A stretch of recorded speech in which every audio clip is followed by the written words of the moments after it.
Welcome to Real Wisdom, where we dive into the real stories of remarkable women. Today, I'm thrilled to introduce Susie Singer Carter.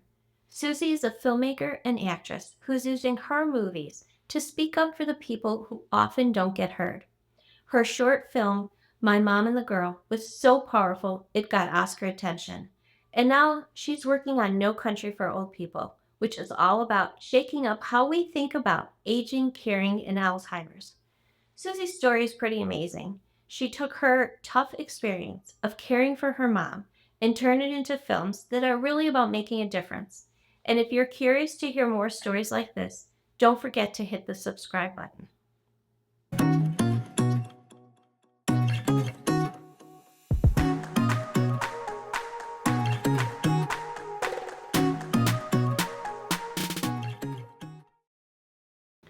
Hi, Susie. I am so excited to have you here with me today. And I know that the topic is going to be a little heavy, but I think what you're doing with it is really special. And I know that your career has taken you from actress to an advocate filmmaker. And it all comes down to your mom and her battle with Alzheimer's.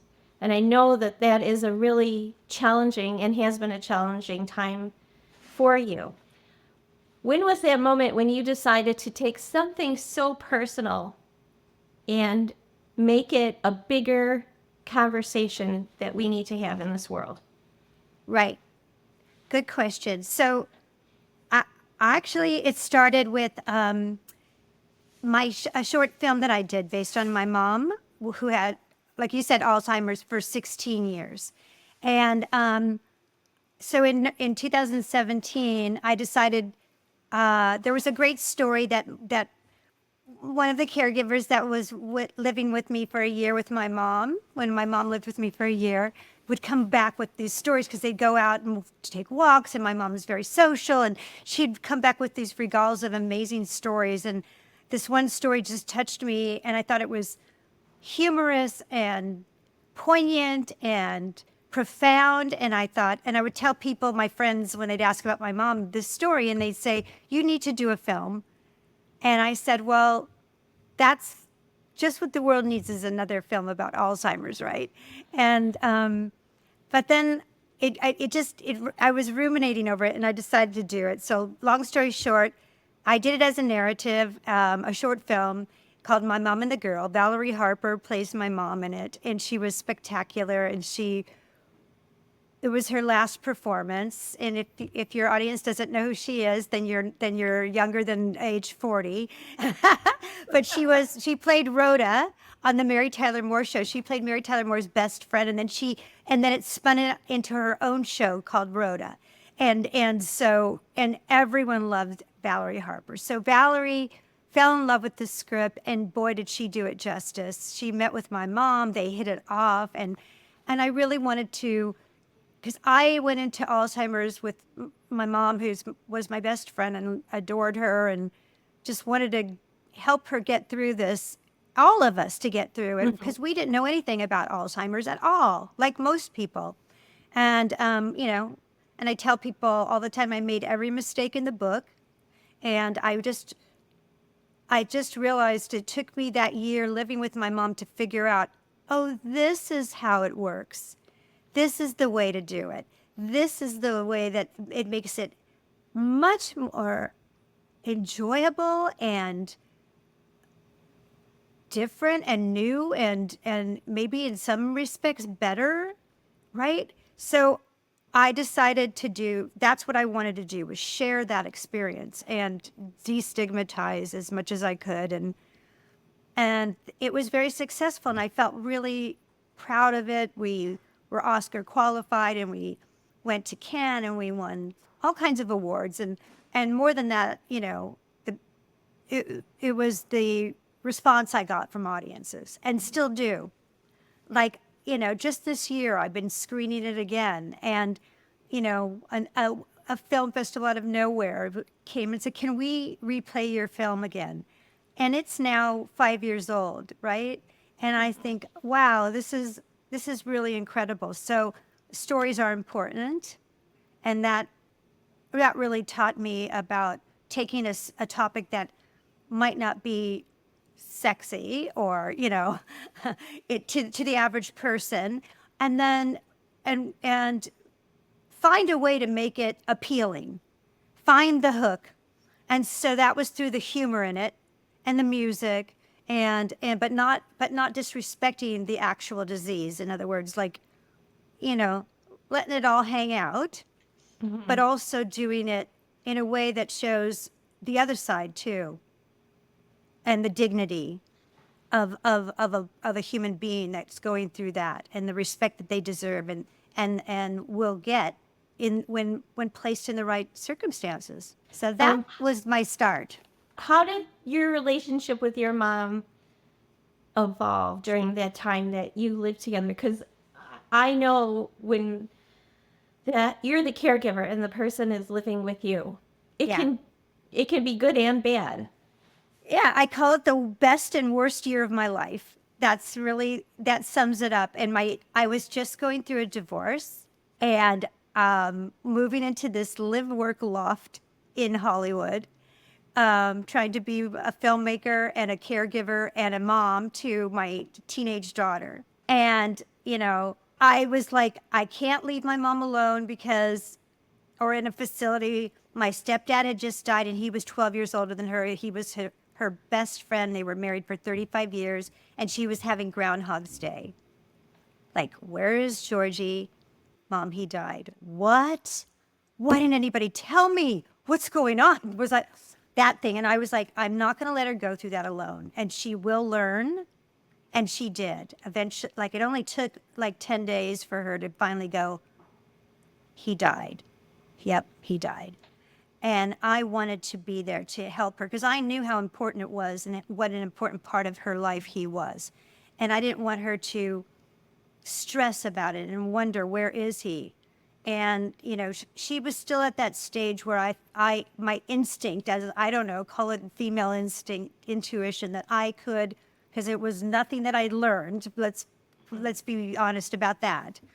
I just knew my mom, and I thought if I was consistent and gentle, that every time she asked me, if I said, "Oh, mommy, he passed away. Here's the memorial page. Remember, and not remember, but this is what, and you were there, and you were so lovely, and you were funny, and you said some," and she said, "Oh yeah, oh yeah, oh yeah," right? So and she did. It was actually it was very validating that she was able to let it imprint, and it did. And I just didn't want her to be haunted with that. So that year, oh my God, when I first moved her in, I had friends like telling me, "Why are you moving your mom in with your daughter? I mean, this is going to be so hard on her. It's not fair to your daughter." And I was like, "Is it not fair? I mean, it is hard. It was hard. It was hard. I mean, my mom was walking in her room and, what are you doing? And, well, Nanny, I'm trying to, study. Oh, okay. Well, I guess I'm bothering you, right? Those kinds of things. Or she's like wearing my daughter's earrings, and my daughter didn't know how to. She's like, "Nanny, you're wearing my earrings." "What? These are my earrings." Cuckoo, right? So, but we learned, and then by the, and I had a friend who was a doctor, a good friend of mine, and I said, "Am I doing the wrong thing?" And she said, "You couldn't be doing a better thing." And at the end of the year, and I say it I wrote this into the script, is that at the end of the year when we had to put my mom into a facility, assisted living, my daughter said to me, "Mom, I'm not ready for Nanny to go." So if that doesn't tell you how valuable it is, I don't know what does. Yeah, because what an experience for her. And I understand what people were saying because it's a big change. It sounds like there was a big change for all of you going on. But looking back now, I don't think it sounds like you would have wanted to have denied that your daughter of that experience with her grandma. Yeah, I think it was so special. And because she was my younger daughter, so my older daughter had more time with the real nanny, right? The real grandma. And this Maddie, because they were 9 years difference.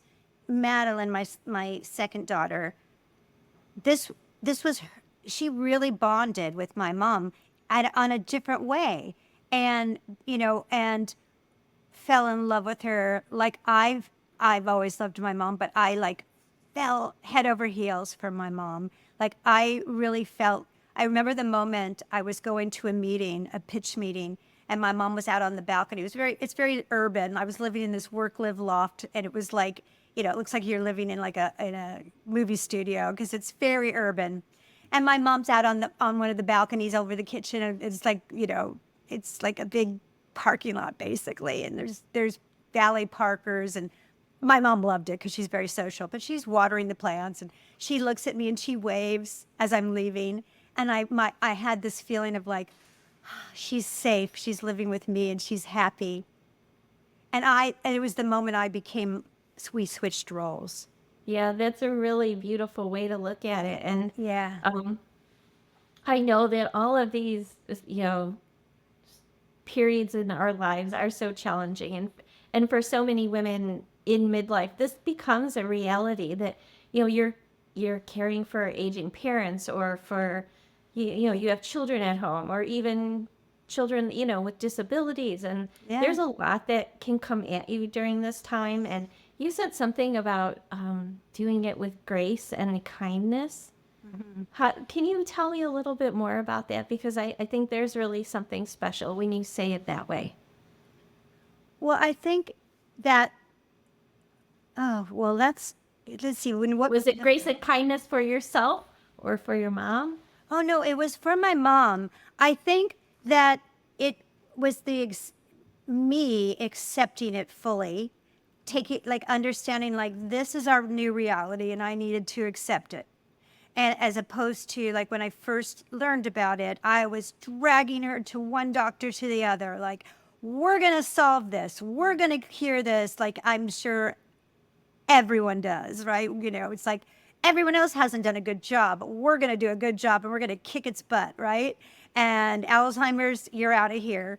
And, and every mistake, I mean, honestly, like I put it in the documentary that we'll talk about, is like when I remember, grilling my mom in a nice way, but saying, Mommy, what day is it? Where do you live? What's the address? And my mom was so adorable because she'd go, I don't know. And she'd just do it so cute. But, and then I cringe at that now because I go, oh my God, why did I care? But I thought that the more that I like quizzed her, it would remain. Like I would hold on to her memory. But Yes. then when I realized I had no control over it, then the grace comes from allowing her to progress as she will. Not pushing her over the hill, right? Not pushing her over the wall, but allowing it to happen, and then being there for it, showing up Hmm. for it the way it shows up. And tackling that as opposed to trying to tackle the perpetrator, which we can't Yes. do. So the grace comes in instead of, and full disclosure, and I tell people this all the time because I want to be open and say, you might be feeling this too. I remember, like, I wanted to shield my mom from friends, from the outside world, because, oh, maybe she's going to be embarrassed because she's going to say something that's not what she would normally say, and then later say, what, I said that? Because that often happened. Yeah. And I would, but then I realized, no, I think it was my own embarrassment of the cool mom that I had, this awesome pistol who could go into any social situation and own it, right?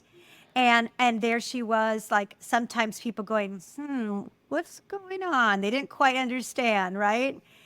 And so I felt like I needed to protect her. But I think when I finally realized was that, no, I was protecting my own feelings of Hmm. embarrassment or disappointment in her, as opposed to, so that's where the grace comes in, is going, I am going to accept her the way she is now and try not to mourn what I'm losing. And I've never said this before, but can I just say, because I'm thinking of it now, it's the way I Yes, please. look at my daughters because, and I've said this before, like my daughter's dad, all the time, every step, every like milestone that she went through, he would be like very sad because, oh, she's getting older, and oh, where's my baby girl, and that sort of thing. And I made this discovery that I actually never mourned over any stage. Like I just loved every stage that my girls have been at. Like I was excited for each stage. Not that they're easy, but I didn't think, oh my God, where's my little baby anymore, right? Like I can look at pictures and go, oh my God, they were so adorable. That was so fast. But I didn't mourn it. I didn't miss it. And so I think taking that framework of life and putting it onto my mom really was the way to look at it. It's like I got to the point where I didn't miss old mommy. Hmm. I just loved this mommy. Whatever this mommy was today was the mommy that I loved. Did you call her mommy? Yeah. Yeah, yeah, so did I. That's like all my life, and I don't know, it wasn't ever mom or whatever. It No. was always mommy. And when you're talking about handling the situation, and I think it does get very delicate, especially when you're trying to have conversations, and you do get frustrated, and you think, I just remember talking to my mom, and I wanted her to like know me now, like meet me in this moment, and they can't. They just Right. can't. So I think when you're able to just sort of be there for them, and sometimes the conversations were pretty out there. Like there were people hiding Yeah. in the bushes, or she was Oh going to go yeah. fishing, and you're like, I sure. So Okay. you just go with it. Like, Absolutely. And there's another story. I'll share this one that I think is very, very poignant because it was early on. I was before we moved into the loft, and I had mom at the house. I was packing up, and I was getting ready to move, and my ex, the one that I was divorcing, came in, and he mhm. was like, he was being very whatever, and it was like very emotional, and he left in a storm as he did, and I sat on the stairs in my house. Mom was there, and I was just started to cry, right? And she, all of a sudden, which is kind of like what happens in our short film, but not with me, with a complete stranger. Mommy appeared, and she sat down next to me. And she goes, "I told you, I told you he was wrong for you from the very beginning, from the day I met him." She said, "I want you to go in the bathroom and wash your face and look at yourself in the mirror and thank God for your brain and your face and everything you have, and forget about him. He's not worth it." And so I was like, okay. So I go to get a towel. I come back, and my mom goes, "Oh, you're crying. What happened?" And I was like, "Nothing, Mama, nothing." So No. I did, yeah. So I got her though. I got her for that minute. And it was important for her to come through and tell me, yeah. So I think that sometimes, so that was one of the first lessons I had was like, oh, she's going to show up when it's really important. And she did. Great. She showed Hmm. up. And I was like, thank you for that. I'll take it. I'll take it. And so it began. It was a learning lesson for all of us. But when you say it began, is that when you started thinking to yourself, I need to do something with this?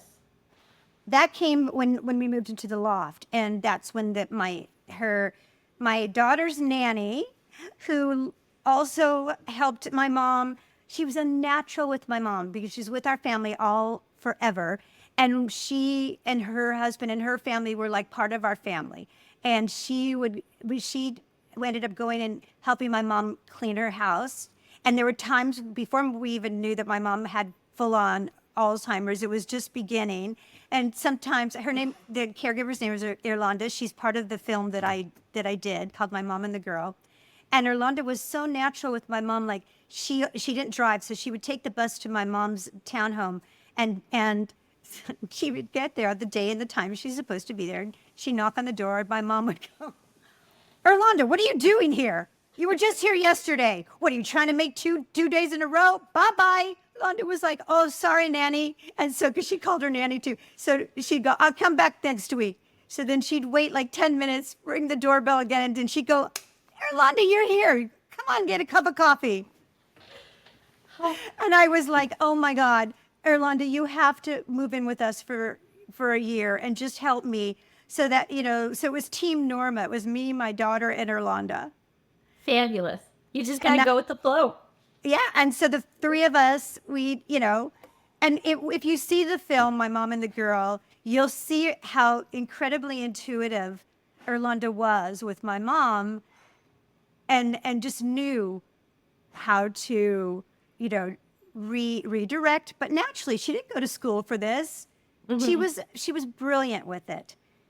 She was brilliant, and we all learned that year. So that's why I did the movie, and that's why I thought, from a very loving perspective, I wanted to do that and tell that story from a very loving perspective, but not, you know, but telling it like it is, like my mom, it opens up with my mom going, open the goddamn door at 4 a.m. She's like, you stole my baby. And it's all based on truth. And I'm like, what baby are you talking about? It's 4 a.m.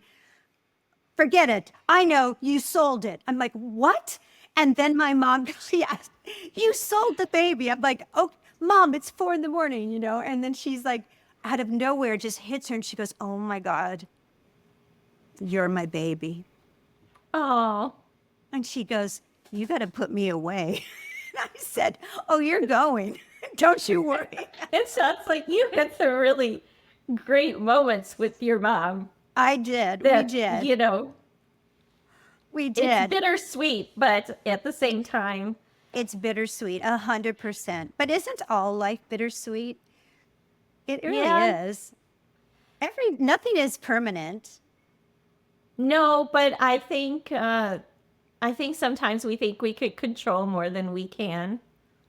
It's such a And good lesson. Dementia is such a yeah, good lesson because it makes you live in the moment. It is the epitome of Zen.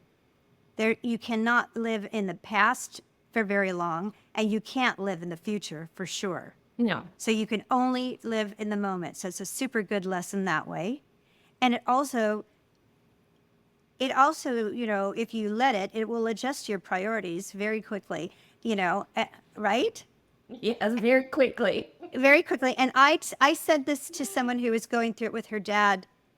And I said, this is just like the day before yesterday. And I said, because she's going through a really hard period. And I said, I know it's super hard, but I promise you, and someone told me the same thing when I was going through it, that you're going to treasure these moments. So just look Yeah. for the moments that are beautiful and remember them. And you're not going to regret it. You're not going to, I don't think you will. I didn't regret it. And I stopped, I was in the middle of it definitely derailed my career for a minute. I Oh. was trying to do it. I Hmm. continued to try to juggle everything, but it's certainly, I was just coming off of a big film and, I had just co-produced Soul Surfer, which was a very, very successful film. It's still a successful film. And, I was juggling a lot. Did you receive any pushback in making the film that you were kind of surprised about? Not at all. I was more surprised by how embraced it was. That was what really surprised me because I didn't, I I had no idea. I had teenagers at the festivals coming up to me and saying, "Wow, this is like my grandma or this is like my aunt or thank you for telling this story." You have a podcast also. Love conquers alls. Um, do you have a favorite moment or something that you learned? Because you've talked to a lot of different people on the podcast. I have. Was there something that sticks with you? I have so many.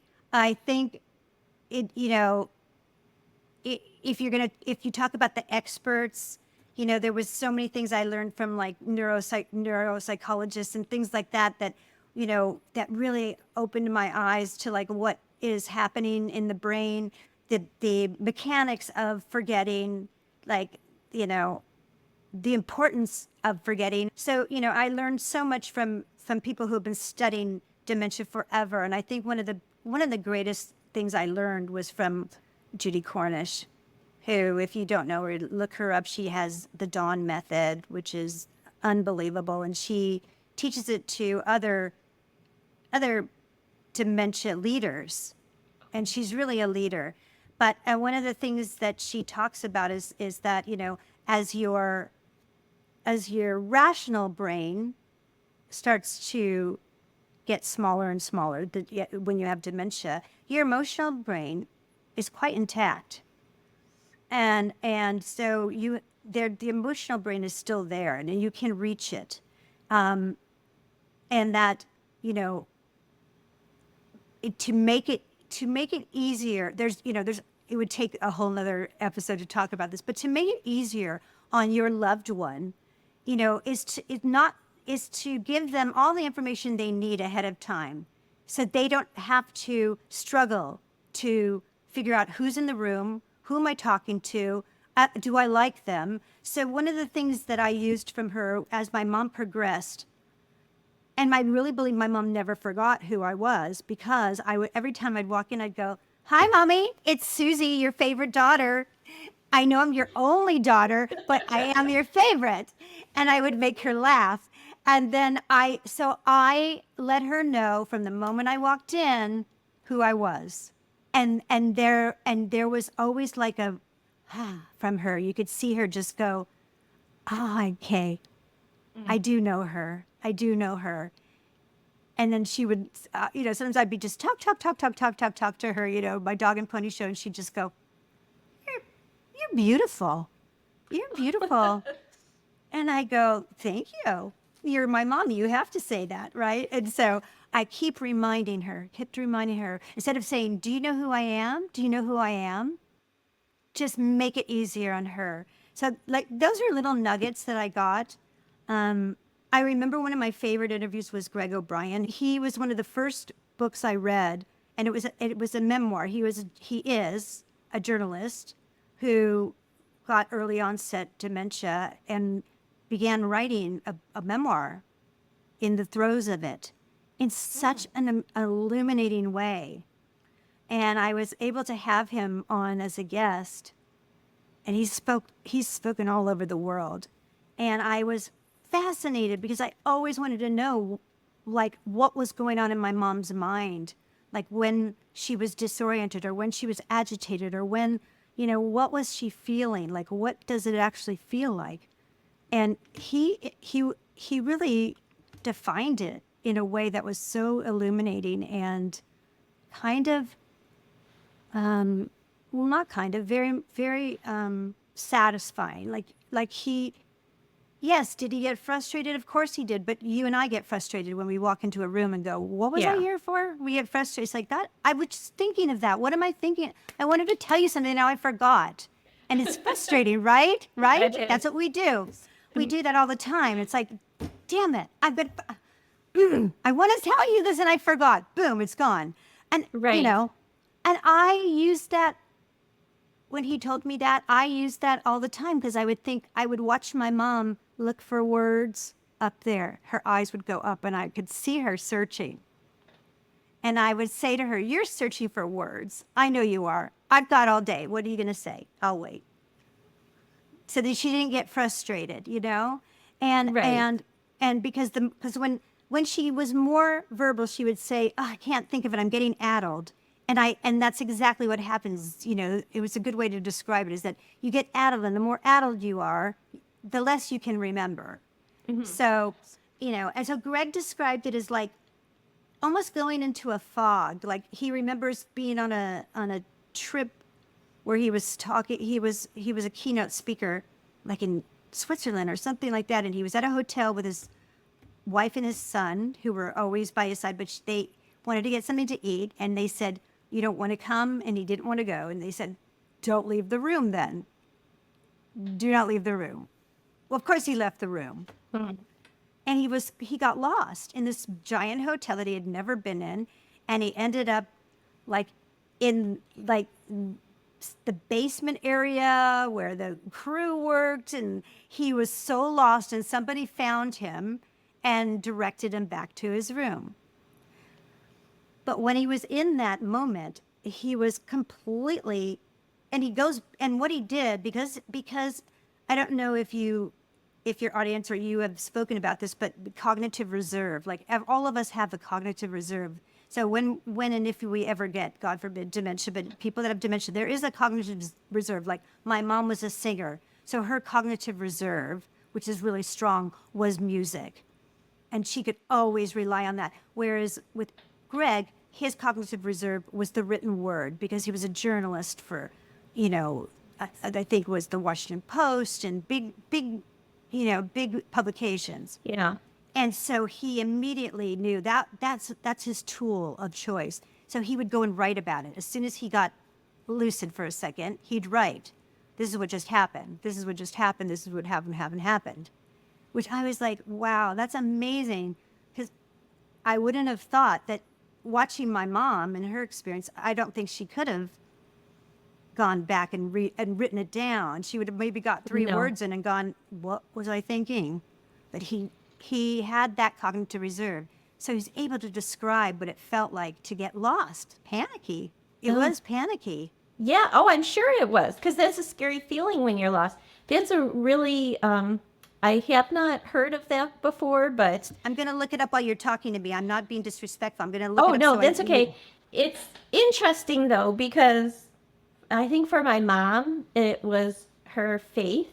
And, at the end when it was getting really difficult for her, it was crazy. But the one thing that she could always do, you could go in the middle of the day and she could always say the rosary. Like that was her, I could tell when she was getting anxious or things weren't going her way. And, she could recite it word for word. It was kind of amazing, because you're like, But that's what you remember. But it was so embedded in Yeah. her, and it obviously was important to her, right? Yes. Yes. Um, Okay, so it's called On Pluto. I always say Mars. It's on Pluto. So it's on Greg Pluto. O'Brien on Pluto, Inside the Mind of Alzheimer's. Oh, I'm gonna have to. Like, I need another book to read, but I'm gonna have to get that, because It's fascinating. That's very, very interesting. Um, you're very passionate now about making this world, I think, a little bit safer for people who are going to find themselves in nursing homes or in some kind of assisted living. What do you feel that there are some misconceptions that people don't really understand until you're in that situation and you realize, I didn't think that this is what it was like behind closed doors? Of course, 100%. I mean, if you want to, let's segue into No Country for Old People, which is a documentary that I'm doing. And I started that. I decided to do that, which, I think My Mom and the Girl, that film gave me the courage to say, I know I can take a difficult subject, and I feel that I have the ability to tell this story, I think, in a way that will grab people by the hearts and allow me to fill them in on all the things that I didn't know, and why the system really is the way it is, and why I was unable to advocate properly for my mom in her last 6 months of life. And yes, so it absolutely, that's the whole reason for doing this documentary, is to educate the public and educate them on a system that really is broken. And I'm not exaggerating, because my mom was at a 5-star facility here in Los Angeles, a nursing home that was is respected, coveted, 5-star, it is beloved. And I thought she was being well taken care of. And then boom, COVID, which pulled the curtain back on all the deficiencies that have been there for decades, for over 50 years. Yes. I had no idea. I ended up literally moving to a place closer to my mom, because you would think that she lived far away. She didn't. But in LA, with traffic, it took me over an hour 15 to get there if I needed to be there. So it was like 2 hours out of my day. And I realized when things started to really spiral out of control. I needed to be there every day. And that's not, I'm busy. I have a life and things to do. But at that point, it was like, if I don't go there every day, it's whatever, what the horrible situation that she's in is only going to get worse because Yes. I'm the only eyes and ears that she has. So I thought I was on like some foreign planet. I had no idea. Like I couldn't believe I would be telling somebody something, and I was very respectful always. I never was, I didn't lose my cool, which I should have lost it more. But what happened on a daily basis there is unthinkable. And And like you said, this is a good facility. It's someplace, supposedly that has 5 stars, and people are paying so much money, and you're putting so much trust in um, a system that is so incredibly broken. it's so incredibly broken. And, and it's like any of our other industries, they've pretty much been taken over by big money and big business. And this is no different. Our nursing home system is no different. It's been usurped by private equity and or private equity like corporations that have come in, figured out how to game the system. And, there's billions of dollars that go into our healthcare, our elder healthcare from Medicare and Medicaid. They've learned how to cut cut their costs in the facilities so that they can extract a huge profit. And it's done very much like criminal enterprise. And it's no different. It's money laundering. It's the whole kit and caboodle. There's nothing different about it. It's been around forever. Any business that you say, why isn't it working right? It's not working right because there's greed involved. You follow the money, just follow the money. And that's what's happening. The sad part is that we have very vulnerable people that are the victims and don't have a voice. So you have disabled people and you have elderly who are probably not only elderly, but also disabled. So all of these people don't really have a voice. And to be honest, their advocates don't really have voices that mean anything. So as an advocate, you can advocate till you're blue in the face, and you might get a nice person who might go, hey, listen, I got your back here. But when they're not there, who's got your back? So, Right. and that's, so that's the problem. And the way the system is set up, by understaffing, because that's where most of the cost comes from. And that is a chronic issue across the country is understaffing, and then you have a huge, very powerful nursing home lobby, which is the HCA, which is the American Healthcare Association, which is supposedly advocating for nursing homes, but they're advocating for nursing home industry. So they'll tell you, we can't pay for more staffing. We'll go broke. We'll go, we're going to go bankrupt. Well, they've been saying that for 50 years. And meanwhile, they're living in, $1 million homes and having 10 cars and private jets and blah, blah, blah. Yeah, they're not advocating for the resident. You mentioned that these people don't have a voice. How can we be their voice? Well, that's the hard part is that even, so here I am there with my mom, right? And I am desperately trying to, honestly, it was torture what was going on. And I won't go into details because it'll take too long. But, when the documentary comes out, please watch it because you'll think this couldn't be happening here in America, in Los Angeles, proper. What? And and my mom is one in a million. It's one in a million. This is not my mom's story. This is all of our stories. So, so how do we have a voice? We have to change the system for one thing.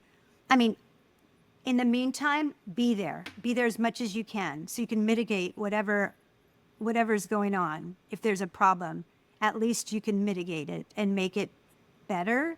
You might not be able to fix it the way you want to or the way it should be, but it'll be better than if you weren't there, right? Yeah. So someone needs to be there to advocate. If you can't, then get a surrogate. But the bigger issue is like we need to get the collective to shift their perspective on the elderly and on our disabled, and, really get rid of ageism and ableism and realize that this is all our stories. And as a collective, we need a movement. We need a grassroots movement, which is what we're trying to pull together along with this project, a people over profit movement that starts from the bottom up. Because the top down, that's not going to change. Traditional advocacy hasn't worked. No. Why hasn't it worked? Because the lobby is very strong. They contribute millions of dollars to our politicians' campaigns. They embed themselves in our legislature. They make decisions. They shape policy. So most of the advocacy that is highlighted in our media is really performative. And so everyone kind of goes, oh, okay, well, yeah, they have a staffing minimum. Well, yeah, it was a proposed staffing minimum, and I'm using this as an example because this is what we're going through now, that the Biden administration, put out a staffing minimum, and the AHCA is fighting it tooth and nail. So there isn't one. And by the way, folks, I know sound like I'm such a naysayer, but I'm just telling the truth. By the way, if it did get passed and we still don't change the system, it won't get enforced. There won't be good oversight, and there won't be any penalties.